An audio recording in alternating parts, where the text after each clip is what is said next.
dufise imana yahindi isezerana bigashika dufise imana y'urukundo n'imbabazi.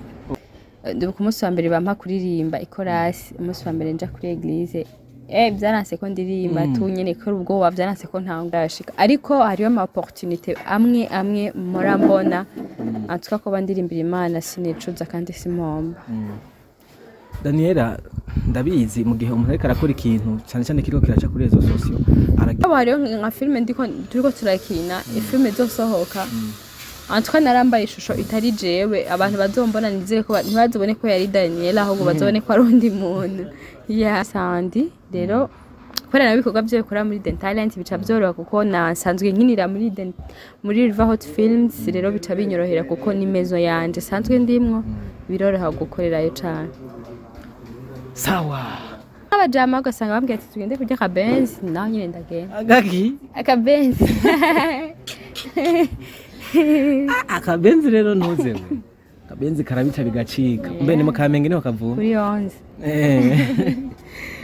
akabenzi karakora amateka bose baradinkorera ya nk'ubu indirimbo ngomba sohore ni witwa CPG benshi baramuzi niba ngomba ikore izindi nazo nazikorewe n'uwitwa Lilieve Pro.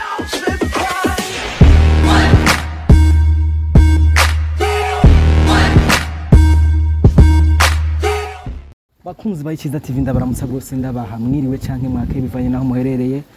Ni wa wundi nyene Siriake kuri microphone, behind the camera turi kumwe na Landry cameraman, umutipe areha n'umugano ku burebure. Hamwe no munsi twaramutse dutembera mu gisagara ca Bujumbura, twavuye mu Rumonge, turi kumwe n'umuririmvyi aririmba indirimbo z'Imana azwi ku izina rya Daniella Koze. Ndakuramutsa gose. Yambu cyane. Umeze bien? Ya, meze neza. Ndakubona vraiment yagayaga nora. Uratabeshe. Ego vraiment. Merci. Makeup wayikoreye he? Makeup nayo nakoze. Harimo nusa neza. Wapi na makeup nagize. Daniella Koze ni ICIZA TV twagutembereye, tuje kuyaga nawe kubijanye n'indirimbo zawe z'Imana urimba za gospel music. Woshobora kwipresenta kubatakuzi, ndazi ko abatakuzi ari bakariko woshobora kwipresenta nkuko babonye ikigano ca guno munsi kwipresenta uburiwe. Ni Daniella Koze, mvuka mu muryango w'abantu 8 mugabo dusigaye turindwi, nkabangira gatatu mbaye Bujumbura, ndumuririmbyi wa gospel, ndumurundi kazi ndakunda Yesu. Daniella Koze arubatse? Oya, sindubaka ndacafyatura. Uraca? Ndacafyatura amatafari. Obo. Okay, ndumvikana ko inzu uri mu kuyuzuza. Mbega ho urafise umugabo? Yes, nari ntubatse mbarafise umugabo. Birumva uracubaka inzu. Kubaka no kuba mariye bitifera. Nta mugabo mfite. Umufiance mbwe na? Hanyuma umufiance ngiki? Umukunzi tumuvuga ko ariko profita nyene azogutwara. Umuntu azontwara ibihe bidashira ni Yesu wenyene, abandi bobo. Abana mu kiganiro kuri samaza ariko ubora muri telefone yawe usanga message ari kibubu. Telefone mvuga ndayiguye n'ubu nyene uyitahari narakimwe. Oya. Okay, Daniella Koze ushobora kutubwira ukuntu watanguye kuririmba indirimbo za gospel music?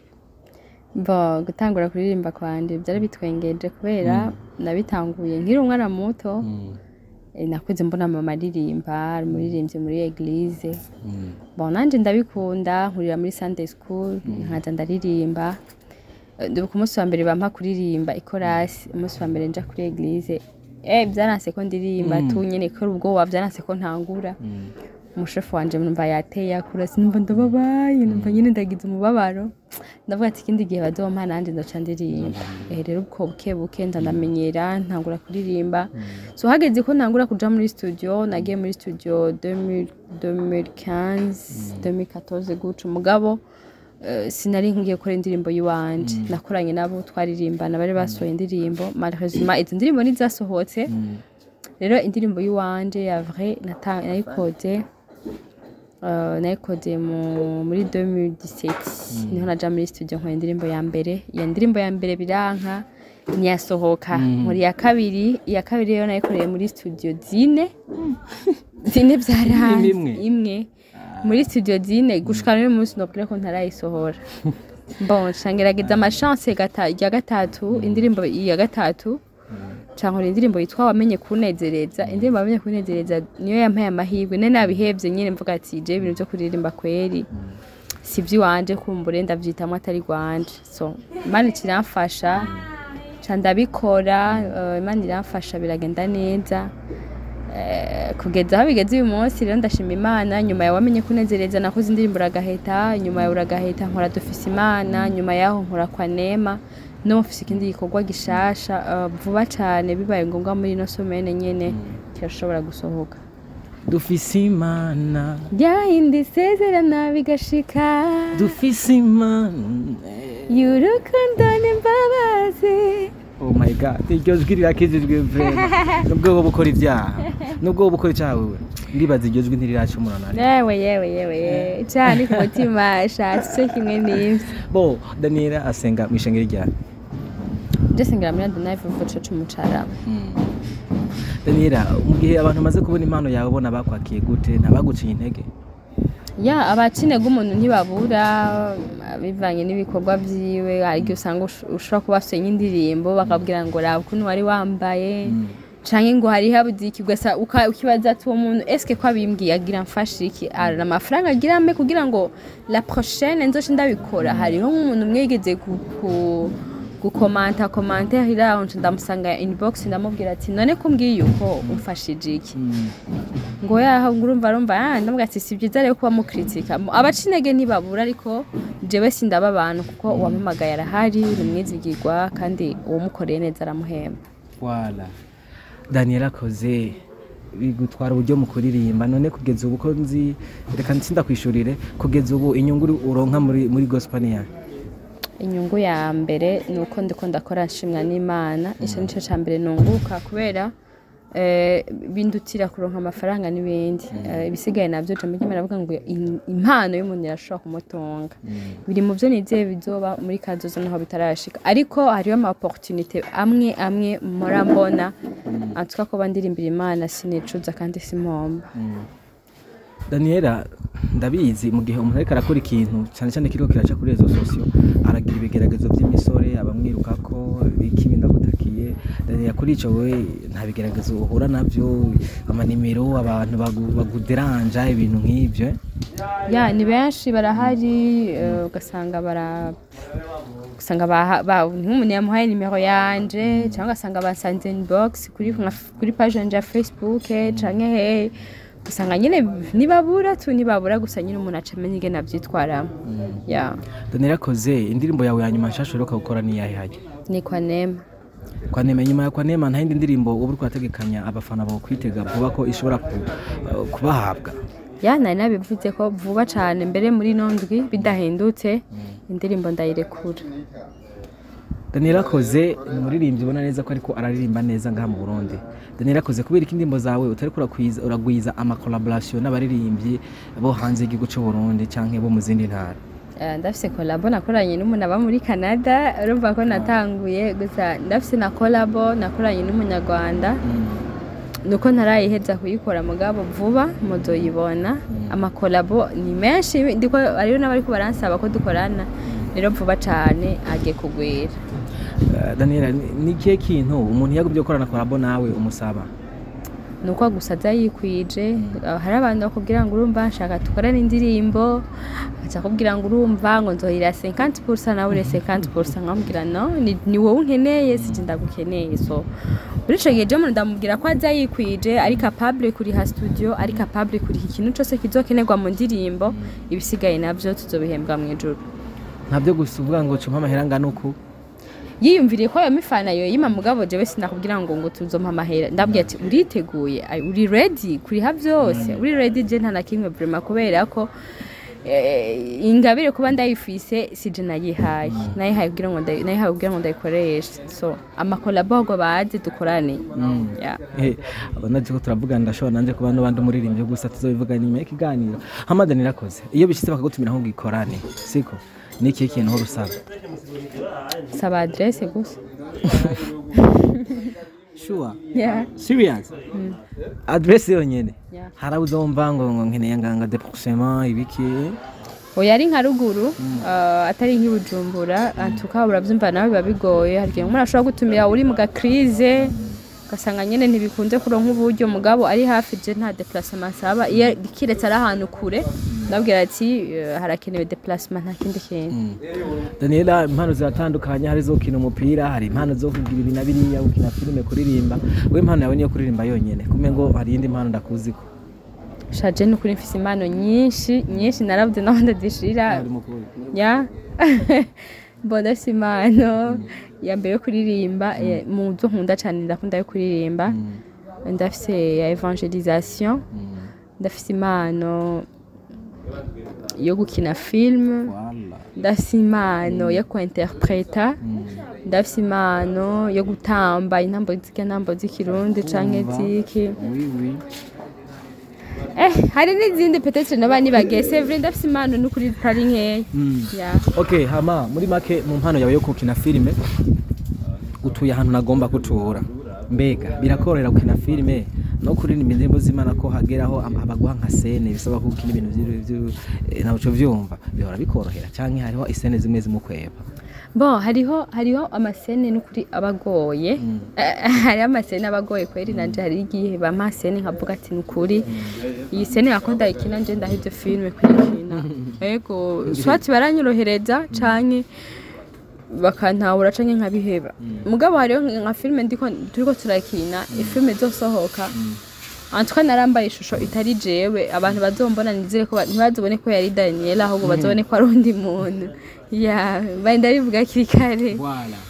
Ushobora kutwibira ibanga izina ry'iyo filme? Oya sino bivuga kubera ni yaragera. Vuga nangorane ndabika ibanga dufuma ndagakuramwe basi mu kiganiro. Sinshaka kubivuga kiretse aba dusanzwe dukinana nibo bayizi kandi kirazira kuvuga ikintu kitarasohoka mbangiye contre n'amategeko no bihanirwa. Sawa Daniella, urafise umuntu agufashe mu mugongo canke uribako? Ba abantu badufata mu mugongo barahari. Yeah, sometimes nyene iyo Imana yakoze ku mitima yabo baradufasha bakadushigikira. Hama Daniella, ni gukikesha indirimbo zankunze zo muri no misi zisohokera muri studio imwe idahinduka? Bo indirimbo zaje zikorera muri Hidden Talent Records kubera icambere nafise manager wanje Sandi rero kubera nabikorwa byo bikora muri Hidden Talent bica byoroha kuko nasanzwe nkinira muri River Hot Films rero bica binyorohera kuko ni mezo yanje sanzwe ndimwo biroroha gukorerayo cyane. Sawa Daniella, uvuga ati Imana iguhezagire, burya urazi gusenga? Gusenga twese turasenga mugabo umuntu azi gusenga neza cyane n'impemu yera niba dusengera. Mu by'umubiri by'iwacu urumva hariho etape ya mpemu yera kuri etape y'abantu bambaye umubiri.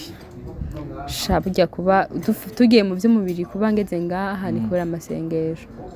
Burya Daniella, buri kintu kwagise formulaire canke ama etape ushobora kumbwira etape zo gusenga? Etape zo gusenga good. N'akarorero hariho kubanza gushima. Okay. Donc formulaire yo gusenga cyambere urashima Imana uko yizi donc iki kumariye ndazi yakurinze cyakabiri nawe urasemba badi hama cy'agatatu nawe ukayibwira ibyo ukeneye cyakane shishimira kubikoze. Daniella arakunda gusohoka kuza kurya ikirori? Kenshi iyo mvuze ngo ndagiye ndaje nyene ego urumva ukuntu wagombye urumva naho uvuga ko jana n'abandi ntacyo ndababwira. Oya je kenshi usanga ndije nyene swati ngiye nk'ahantu nko ku mucanga ngiye kugabanya ivyumviro canke ari nk'iciyumviro nkeneye kuyumvira neza nkagenda ku mucanga ndije nyene usanga bitese canke nk'abajama ugasanga bambwiye ati tugende kurya akabenzi naho nyene ndagenda. Akabenzi akabenzi rero ntuzewe akabenzi karabita bigacika mbe ni mu Kamenge niho kavuye kuri 11 akabenzi karakora amateka. None Daniella, akabenzi dusanzwe tuzi ko hari abantu batakakunda, none mu gihe ushobora kubyemera mu kiganiro kujya akabenzi ntumva ko ari abafana uri kuratakaza ushobora kubutakaza?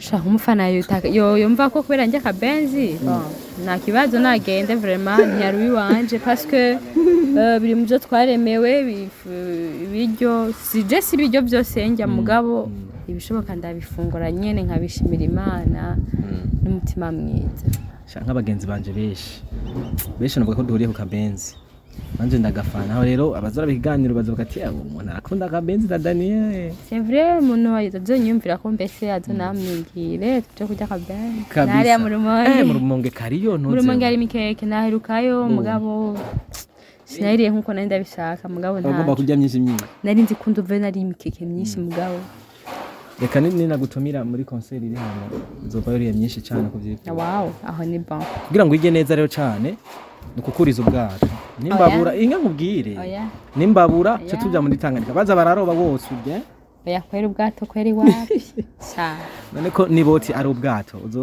ni asabwe gufata urugendo rw'iboti nzoyuri no imeri nako jewe urugendo rwo mu mazi wapi se mukuru wanje yapfuye yishwe n'amazi rero hari n'undi mugenzi wanje yapfuye n'amazi rero ndatinya amazi cyane ndatinya cyane Okay Daniel ndagusanze uri mu kazi nkuko nagusanze muri studio kumburi ariko wari kurakora indirimbo ndibaza oya sinako ndakora gusa nyine nari mpoesheje nyine ajya ujya mu DJ wawe bamwita gute mu producer wawe hajya hari aba producer batatu hari ukunda gukora indirimbo cyane cyane bose baradinkorera ya nk'ubu indirimbo ngomba sohore ni witwa CPG benshi baramuzi niba ngomba ikore izindi nazo nazikorewe n'uwitwa Dilieve Pro ari kumwe na Bed Best sawa hama Daniella reka rero ndakure kubandanya ibikorwa rurimwo dufashe akanya gato ariko nzongera mfate ikindi gihenze twicare neza dukore nk'ikiganiro cyo munsi wose uzovyemera nta kibazo vraiment dukore kuzana akabenzi oya akabenzi kavunye mu Kamenge ahubwo nzozana imikeke nawe nsange baneguriye akabenzi aho ni babuti ni nzogemura nawe nsange baneguriye akabenzi aho nta kibazo twohutse ego hagera akabenzi ntunze oya ni nkuru yo kuvuga kari ruhande nkayo wavuga tuko turakagira nkuko dushika ahubwo nk'ubu niyo bari kudukazanye kandi twe nari kuzana imikeke nibaze ntawe wajyanye vraiment urahebura nindira gato yirana